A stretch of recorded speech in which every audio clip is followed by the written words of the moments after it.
वित्त मंत्री निर्मला सीतारमण ने 8 फरवरी को लोकसभा में भारत अर्थव्यवस्था पर 59 पेज का एक श्वेत पत्र पेश किया। इस पत्र में बताया गया कि जब 2014 में मोदी सरकार ने सत्ता संभाली तो अर्थव्यवस्था नाजुक स्थिति में थी, इकोनॉमिक मिसमैनेजमेंट और करप्शन था। श्वेत पत्र के अनुसार यह भी उसमें जिक्र है कि यूपीए की सरकार के हतोत्साहित करने वाले निवेश माहौल ने घरेलू निवेशकों को विदेशों में अवसर तलाशने के लिए प्रेरित किया और बार बार नीतिगत बदलावों के कारण इंडस्ट्रीज ने इंडोनेशिया और ब्राजील जैसे देशों में निवेश कर किया। साल 2014 में जब मोदी सरकार आई तो उसने कठोर फैसले लिए जिससे अर्थव्यवस्था पटरी पर आई। देश की अर्थव्यवस्था दुनिया की 5 नाजुक अर्थव्यवस्थाओं से शीर्ष 5 अर्थव्यवस्थाओं पर पहुंच गई और हमारा लक्ष्य 2047 तक भारत को विकसित राष्ट्र बनाना है। नमस्कार, मैं उमेश कुमार झा और आज की इस वीडियो में बात करेंगे इकोनॉमी पर, भारत के इकोनॉमी पर और 59 पेज के श्वेत पत्र पर जो लोकसभा में पेश किया गया। इस 59 पेज के श्वेत पत्र का विश्लेषण आज आपको इस वीडियो में मिलेगा कि श्वेत पत्र में क्या है, इकोनॉमी पे क्या बातें हुई और वित्त मंत्री ने यूपीए सरकार के वो 15 घोटाले भी गिनवाए, वो भी मैं आपको बताने वाला हूं कि 15 घोटाले क्या थे जिसे यूपीए की सरकार ने किया। वहीं एक लक्ष्य भी तय किया गया कि 2027 तक तीसरी बड़ी अर्थव्यवस्था का दावा और 2047 तक भारत को विकसित राष्ट्र बनाने का। आपको तो श्वेत पत्र में मोदी सरकार के श्वेत पत्र को 3 पार्ट में पेश किया है। पार्ट ए जिसमें यूपीए सरकार में भारत की आर्थिक स्थिति बताई गई, पार्ट बी जिसमें यूपीए सरकार के विभिन्न घोटाले बताए गए और पार्ट सी जिसे मोदी सरकार ने कैसे इकोनॉमी बदली वो बताया गया। शुरुआत करते हैं पार्ट ए से। यूपीए सरकार में भारत की आर्थिक स्थिति क्या थी। इस श्वेत पत्र के अनुसार आपको बता दूं, जिसमें आंकड़ों के अनुसार यह तथ्य बताया गया श्वेत पत्र में कि यूपीए सरकार के दौरान भारत की स्थिति क्या थी। जैसे कि पहला पॉइंट ये बताया गया कि 5 साल महंगाई चरम पर है और जिसका खामियाजा आम आदमी ने भुगता। दरअसल यूपीए सरकार को अधिक सुधारों के लिए तैयार एक स्वस्थ अर्थव्यवस्था विरासत में मिली थी, लेकिन उसने अपने 10 साल में इसे नॉन परफॉर्मिंग बना दिया। श्वेत पत्र में जिक्र है कि 2004 में जब यूपीए सरकार ने अपना कार्यकाल शुरू किया, वो आंकड़ों के अनुसार ये बात कहे हैं कि इकोनॉमी 8% की दर से बढ़ रही थी उस समय 2004 में। पहले 5 साल यानी 2004 से 2008 तक इकोनॉमी तेजी से बढ़ी और महंगाई भी कम थी। फिर 2008 के ग्लोबल फाइनेंशियल क्राइसिस के बाद किसी भी तरह के हाई इकोनॉमिक ग्रोथ को बनाए रखने के लिए यूपीए सरकार ने आर्थिक नींव को गंभीर रूप से कमजोर कर दी और ऐसी ही एक नींव जिसे यूपीए सरकार ने बुरी तरह कमजोर कर दिया था वह थी प्राइस स्टेबिलिटी, मूल्य की स्थिरता जो थी। 2009 से 2014 के बीच महंगाई चरम पर रही और इसका खामियाजा आम आदमी को भुगतना पड़ा। वित्त वर्ष अगर 2010 और 2014 के दौरान अगर औसत महंगाई दर देखें तो डबल डिजिट होते देगी, जहां FIO 4 3.9%, FIO 5 3.8%, FIO 6 4.4%, FIO 7 6.7%, FIO 8 6.8%, ऐसे से चलते चलते ये 9.4% हो गई 3.9%। ये आंकड़ा ऐसे बोलने वाला आंकड़ा नहीं है, इंटरनेशनल मॉनेटरी फंड द्वारा जारी किया गया आंकड़ा है, उससे ये आंकड़ा लिया। दूसरी मुख्य बात पार्ट ए में ये थी कि यूपीए सरकार की इंफ्रास्ट्रक्चर पर कहा गया कि उन्होंने इंफ्रास्ट्रक्चर पर ध्यान नहीं दिया। 10 साल में 1600 किलोमीटर सड़क का निर्माण को लेकर उन्होंने कहा कि यूपीए सरकार ने भविष्य के लिए इंफ्रास्ट्रक्चर के निर्माण में अपनी विफलता स्वीकार की। सुप्रीम कोर्ट में एक जनहित याचिका के जवाब में यूपीए सरकार ने कहा था कि लगभग 40,000 किलोमीटर राष्ट्रीय राजमार्गों में से 24,000 किलोमीटर राष्ट्रीय राजमार्ग 1997 से 2002 तक एनडीए शासन के दौरान बने थे। इसके बाद यूपीए सरकार के पिछले 10 सालों में या पिछले 10 वर्षों में केवल लगभग 16,000 किलोमीटर जोड़े गए, केवल 16,000 सड़क जोड़े गए।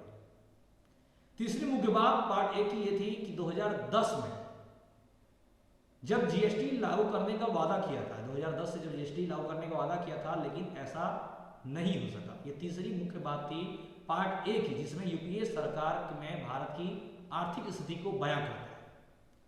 दरअसल यूपीए सरकार ने 1 अप्रैल 2010 को वस्तु एवं सेवा दर यानी goods and service tax GST लागू करने का वादा किया था। देश भर में 26 पार्टियों का गठबंधन होने के बावजूद यूपीए सरकार 1 अप्रैल 2010 को जीएसटी लागू करने में विफल रही। इसमें स्ट्रक्चरल रिफॉर्म बाधित हुआ। हमारी सरकार आने तक one nation one market system को प्राप्त करने की आकांक्षा एक वास्तविक लक्ष्य बनकर ये वो 3 पहलू थे जिसे मुख्य रूप से गिनाया गया। जीएसटी लागू नहीं किया गया 2010 से करते हुए, इंफ्रास्ट्रक्चर निर्माण पर ध्यान नहीं दिया, 10 साल में केवल 16,000 किलोमीटर सड़क और 5 साल महंगाई चरम पर रही, जिसका खामियाजा अभी होता है। ये 3 बात थी जो यूपीए सरकार में भारत की आर्थिक स्थिति को बयां करता है पार्ट ए में, जो श्वेत पत्र में निर्मला सीतारमण ने दिया कहा जी। अब बात करते हैं पार्ट बी की, यूपीए सरकार के विभिन्न घोटाले की, जिस श्वेत पत्र का एक हिस्सा मुख्य हिस्सा था दरअसल गिनाया है। एक एक करके उन्होंने कई सारे घोटाले गिनाए। पहला, कोयला ब्लॉक आवंटन में भ्रष्टाचार, जिसमें 1.86 लाख करोड़ रुपए का नुकसान हुआ। अगर उसमें निजी कंपनियों को सरकार की ओर से कोल ब्लॉक्स के आवंटन में अनियमितताएं और भ्रष्टाचार किया गया था। सीएजी के अनुमान के अनुसार इससे सरकारी खजाने को 1.86 लाख करोड़ का नुकसान हुआ। यह बात 2012 में सामने आई थी। सुप्रीम कोर्ट ने ऐसे 204 आवंटन रद्द कर दिए और 47 मामलों में से 14 मामलों में अभियुक्तों को ट्रायल कोर्ट ने दोषी ठहराया। ये पहला कोयला ब्लॉक आवंटन के भ्रष्टाचार घोटाले की, जिसमें 1.86 लाख करोड़ का नुकसान हुआ था। दूसरा उन्होंने बताया कॉमनवेल्थ गेम्स में भ्रष्टाचार को लेकर, जिसमें इवेंट प्रभावित हुआ। खेलों से संबंधित विभिन्न प्रोजेक्ट की प्लानिंग और एग्जीक्यूशन में भ्रष्टाचार किया गया। इसमें यह इवेंट प्रभावित हुआ और 8 मामलों में आरोप पत्र दायर किए गए, जो दिल्ली की अदालतों में विचाराधीन है। कि वो घोटाले हैं, ये वो मामले हैं जो यूपीए सरकार के देन है, यूपीए सरकार के देन के रूप में गिनाया है। तीसरी है 2G टेलीकॉम घोटाला, इससे 1.76 लाख करोड़ के रेवेन्यू का नुकसान हुआ था। दरअसल इसमें सरकार को लगभग 1.76 लाख करोड़ के संभावित राजस्व का नुकसान हुआ। नुकसान का अनुमान दरअसल सीएजी ने 3G स्पेक्ट्रम की दरों के आधार पर लगाया है और भ्रष्टाचार के मामले अपीलीय अदालत में है। आपको बता दूं, इसके बाद इस घोटालों के अलावा कई सारे घोटाले और भी हैं जिनका गिनाया है। ये तो 3 मुख्य थे। आपको बता दूं, यूपीए सरकार में 15 मुख्य घोटाले की बात करें तो पहला कोयला ब्लॉक आवंटन घोटाला, जिसमें 1.86 लाख करोड़ का घोटाला हुआ था, जो बात 2012 में सामने आई थी। 47 मामलों में final report, 10 case under trial हुई और 14 लोग को दोषी करार दिया गया था। दूसरा, राष्ट्रमंडल खेल से जुड़े प्रोजेक्ट्स में मिसमैनेजमेंट और वित्त अनियमितताओं में 8 मामलों में चार्जशीट दाखिल हुआ, जिसकी जांच अभी भी चल रही है। तीसरा, 2G टेलीकॉम घोटाला, जिसमें 1.76 लाख करोड़ का घोटाला हुआ, मामला अपीलीय अदालत में है अभी भी। चौथा, शारदा चिट फंड घोटाला, इन्वेस्टमेंट और फंड डायवर्सन से जुड़ा यह घोटाला 2013 में सामने आया, इसमें 10 लाख से ज्यादा निवेशक प्रभावित हुए थे।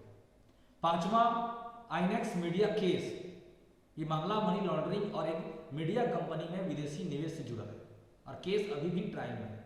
छठा, एयरसेल मैक्सिस, एक टेलीकॉम कंपनी में विदेशी निवेश के लिए अप्रूवल से जुड़ी अनियमितता के आरोप है। ये भी केस अभी भी ट्रायल में है। सातवां, एंट्रिक्स देवास डील, ISRO यानी इसरो की एंट्रिक्स कॉर्पोरेशन और देवास मल्टीमीडिया के बीच सैटेलाइट डील से जुड़ा यह घोटाला सुप्रीम कोर्ट ने फ्रॉड की पुष्टि की थी। फ्रॉड की पुष्टि की है। आपको बता दूं, आरोपियों पर क्रिमिनल केस चल रहे हैं। आठवां, लैंड फॉर जॉब घोटाला, रेलवे की ग्रुप डी में नौकरी देने के बदले जमीन ट्रांसफर करने का आरोप है। इसमें मामले की जांच चल रही है। नौवा, पंचकुला और गुड़गांव में प्राइम लैंड अलॉटमेंट और लीज से रिलेटेड मामला। निजी बिल्डरों की मिलीभगत से प्राइम लैंड को मुक्त कराने और औद्योगिक भूमि को सहयोगियों को देने के आरोप है। इसकी भी ट्रायल कोर्ट में चार्जशीट दाखिल। 10वां जम्मू कश्मीर क्रिकेट एसोसिएशन का मामला। फर्जी बैंक अकाउंट खोलकर 44 करोड़ की हेरफेर से जुड़ा ये मामला है। 44 करोड़ की हेरफेर हुई यूपीए सरकार के दौरान और जांच के बाद चार्जशीट दाखिल हुआ है। 11वां एम्ब्रेयर डील। आपको बता दूं, यह ब्राजील की एरोस्पेस कंपनी एम्ब्रेयर से भ्रष्टाचार और रिश्वतखोरी से जुड़ा मामला है। जांच के बाद चार्जशीट दाखिल है, लेकिन केस ट्रायल कोर्ट में पेंडिंग है। 12वां पिलेटिस बेसिक ट्रेनर एयरक्राफ्ट का मामला 2009 में है का हुआ है, तो जब भारतीय वायुसेना के लिए 75 पिलेट्स बेसिक ट्रेनर एयरक्राफ्ट की खरीद से जुड़ा था। और एयरक्राफ्ट से जुड़ा हुआ मामला है 2009 का एलिटिस बेसिक ट्रेनर एयरक्राफ्ट का। 13वां हॉक विमान खरीद का मामला। हॉक विमानों की खरीद में 2003 से 2012 के दौरान रक्षा मामले के अधिकारियों पर रिश्वत लेने के आरोप है। 14वां आदर्श हाउसिंग सोसाइटी घोटाला। एक डिफेंस लैंड में प्रोजेक्ट में अवैध अपार्टमेंट के आवंटन में अनियमितताओं से जुड़ा मामला है, जिसमें अभी भी केस ट्रायल में है। और 15वां अगस्ता वेस्टलैंड हेलीकॉप्टर घोटाला। हेलीकॉप्टरों की खरीदी में रिश्वत देने का मामला। ये यूपीए सरकार में हुए वो 15 बड़े घोटाले, इसके अलावा छोटे घोटालों की तो गिनती नहीं है, जिसका श्वेत पत्र में पार्ट बी दूसरे पार्ट में जिक्र किया गया। दूसरे पार्ट यानी कि यूपीए सरकार के विभिन्न घोटाले के रूप में। तीसरा जो श्वेत पत्र में पेश किया गया तीसरा पार्ट थी, जिसमें मोदी सरकार ने कैसे इकोनॉमी बदली, सुधार की, वो बात बताई। दरअसल इस तीसरे पार्ट की शुरुआत में सबसे पहले इकोनॉमी मजबूत की बात की गई और 2027 तक तीसरी बड़ी अर्थव्यवस्था का लक्ष्य भारत का होगा, ये रखा गया। दरअसल जब 2014 में कहा गया कि जब से हमारी 2014 को लेकर कहा गया कि जब से हमारी सरकार ने सत्ता संभाली है, तब से भारत अर्थव्यवस्था में कई स्ट्रक्चरल रिफॉर्म्स हुए, जिससे अर्थव्यवस्था के फंडामेंटल्स मजबूत हुए हैं। 2014 में आपको बता दूं, भारत 10वीं सबसे बड़ी अर्थव्यवस्था थी, जो 2023 में 5वीं सबसे बड़ी अर्थव्यवस्था बन गई है। वहीं आईएमएफ इंटरनेशनल मॉनेटरी फंड के अनुमान के अनुसार 2027 तक इसके तीसरी सबसे बड़ी अर्थव्यवस्था बनने की उम्मीद है।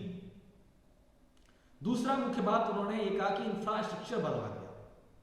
सड़क निर्माण की गति 2.3 गुना बढ़ी, लगभग 2.5 गुना, 2.3 गुना बढ़ेगी। श्वेत पत्र के दूसरे इंफ्रास्ट्रक्चर को लेकर जिक्र करते हुए कहा कि हमारी सरकार ने नेशन फर्स्ट के दृष्टिकोण से भारत ने इंफ्रास्ट्रक्चर और लॉजिस्टिक्स इकोसिस्टम की क्वालिटी को बदल दिया है।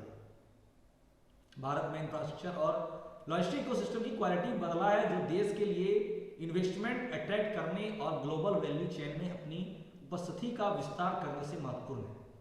उदाहरण के लिए जब हमारी सरकार, कहा गया, बीजेपी ने कहा कि जब हमारी सरकार ने वित्त वर्ष 2015 में कार्यभार संभाला था, तब राष्ट्रीय राजमार्ग निर्माण की गति 12 किलोमीटर प्रति दिन थी।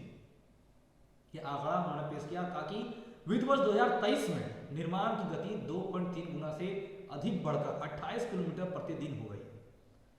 2023 में आपको बता दूं, 28 किलोमीटर हर दिन नई सड़कों का निर्माण हो रहा था। इंफ्रास्ट्रक्चर इस तरह से बदलता। एनडीए सरकार के 10 साल में और भी कई उपलब्धियां दिखाई। 10 सालों में एयरपोर्ट दुगने हुए, इलेक्ट्रिक रेल रूट 2.5 गुना बढ़ाया गया, जहां नेशनल हाईवे किलोमीटर में बढ़ा, कार्गो ट्रैफिक मिलियन टन में काफी बढ़ा, इलेक्ट्रिक रेल रूट बढ़ा गया, एयरपोर्ट की संख्या बढ़ी, 74 से 149 हो गया, इलेक्ट्रिफाइड रेल किलोमीटर 22,224 से। ये आंकड़ा आपको 2015 से जब शुरू हुआ कार्यकाल और 2023 के बीच बता गया। आपको बता दूं, नेशनल हाईवे की बात करूं तो 2015 में जहां 97,830 था, वहीं 2023 तक 1,45,240 किलोमीटर हो गया नेशनल हाईवे। कार्गो ट्रैफिक जहां 5,081 मिलियन टन था 2015 में, वहीं 2023 में 784 मिलियन टन हो। वहीं इलेक्ट्रिफाइड रेल रूट जहां 22,224 किलोमीटर था, वहीं 2023 में 50,394 किलोमीटर हो गई। फाइनेंशियल ईयर 2015 में जहां एयरपोर्ट की संख्या 74 थी, वहीं फाइनेंशियल ईयर 2023 में ये 149 हो गई। ये आंकड़े कहने की नहीं है, ये आंकड़े मोर्थ इंडियन पोर्ट एसोसिएशन, रेल मंत्रालय, सिविल एसोसिएशन, मिनिस्ट्री और वित्त मंत्री का बजट भाषण के दौरान उस सोर्स से लिया गया कि आंकड़ा तथ्य क्या है। तीसरी बात उन्होंने उपलब्धि के रूप में ये बताया जिस उन्होंने इकोनॉमी बदली, अर्थव्यवस्था सुधारी, वो थी कि मोदी सरकार ने औसत महंगाई 5% रखी, जो कि यूपीए के समय 8.2% थे। फाइनेंशियल ईयर 2014 और फाइनेंशियल ईयर 2023 के बीच औसत वार्षिक महंगाई 5% रही, जो कि फाइनेंशियल ईयर 4 और फाइनेंशियल 2014 जो यूपीए के सरकार की 10 सालों के बीच की बात थी, तो वो 8.2% थी। जियोपॉलिटिकल डेवलपमेंट के कारण ग्लोबल कमोडिटी की कीमतें काफी बढ़ गई हैं, नहीं तो औसत महंगाई और भी कम होती। उन्होंने कहा कि सरकार ने सप्लाई सोर्सेज में डाइवर्सिफिकेशन और प्रमुख फूड आइटम्स के बफर को मजबूत करने और मजबूत करके महंगाई को कंट्रोल में रखा है। और इन्हीं संदर्भ में उसने ये भी कहा कि जियो पॉलिटिकल डेवलपमेंट के कारण अभी ग्लोबल कम्युनिटी की कीमतें काफी बढ़ गई है, नहीं तो औसत महंगाई और भी कम होती। भाजपा के इस 59 पेज की जो श्वेत पत्र जारी किया, इसका विश्लेषण 3 भागों में कुछ इस प्रकार से था। आज के इस वीडियो में फिलहाल इतना ही, आगे आपसे फिर मिलेंगे कुछ नई अच्छी खबरों के साथ। हमारे साथ अंत तक बयान के धन्यवाद।